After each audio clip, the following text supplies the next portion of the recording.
Order! Order! You are an incorrigible delinquent at times. Behave yourself, man! The past decade looks set to be the hottest in history. That's according to scientists at the World Meteorological Organization. The report presented at the UN climate talks in Madrid also confirms that the exceptional temperatures are being driven by greenhouse gas emissions. From Madrid, here's our science editor, David Shukman. It's been a year of terrifying extremes, with fires from Australia to the Arctic, forcing people from their homes and releasing huge amounts of carbon dioxide, which further speeds up the heating of the planet. The great ice sheets have seen record melting as well. We reported earlier this year from Greenland. Meltwater pours into the oceans and their level is rising faster than ever. And the higher the seas rise, the more devastating the floods can be in coastal areas.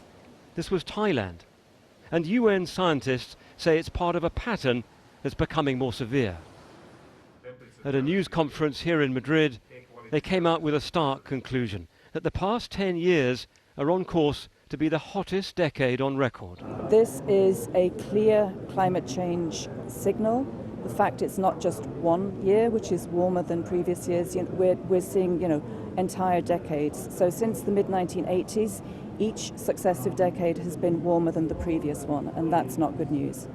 That means that heat waves are set to strike more often, as last summer, when overheated equipment disrupted the trains in London and other parts of the country. All this is happening as the oceans and the land get hotter, and it's really striking to see that.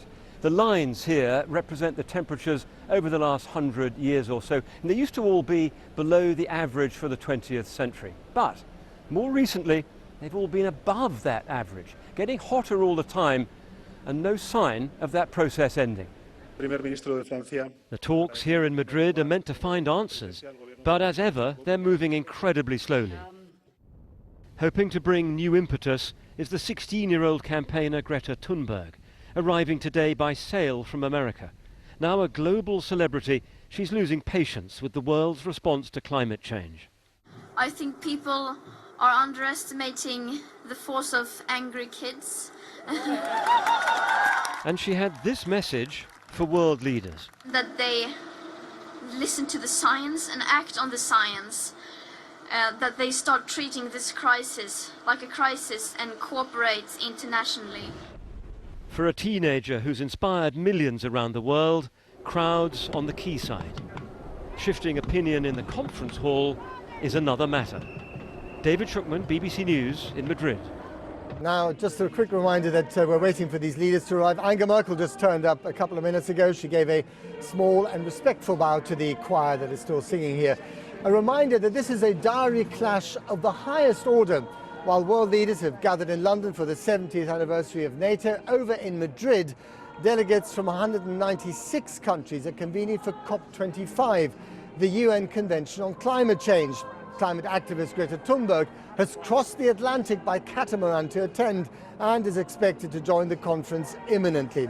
Well, our chief correspondent Alex Thompson is there.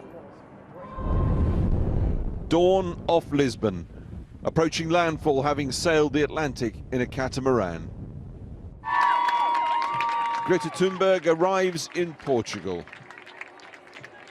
I think people are underestimating the force of angry kids. I mean, we are angry, we are frustrated, and that is because of a good reason. If they want us to stop being angry, then maybe they should stop making us angry. She can be assured of a rapturous welcome in Madrid. In the Spanish capital, they're queuing round the block today for a UN conference. The public zone is popular. School children too, learning how their parents' generation messed things up for them. All underlined by the World Meteorological Organization report, launched today, highlighting this decade as the hottest on record. Should we stop all subsidies to fossil fuel industries? So with that money we are spending at the moment more than 5% of the global GDP on fossil subsidies, and with that money we could solve the whole problem. So 5% of GDP globally on subsidizing oil and gas and coal. It's incredible. it is, with this money we could solve the whole problem. You know we're in trouble when the WMO gets as political as this. And as he spoke, another typhoon spins into the coast of the Philippines, and the smoke still smudges out the Sydney skyline from Australia's drought-driven bushfires. Here, even as Trump was busy insulting Macron in London, the French government stand here had some mots justes. Though French, American and British voters may well question why their leaders aren't here. This year, the eyes of the world are on this conference as never before, and that's primarily because of two movements and one individual. Those movements, the global student climate strikers and Extinction Rebellion. That individual, Greta Thunberg, and she is expected here imminently. Alex Thompson, Channel 4 News, Madrid.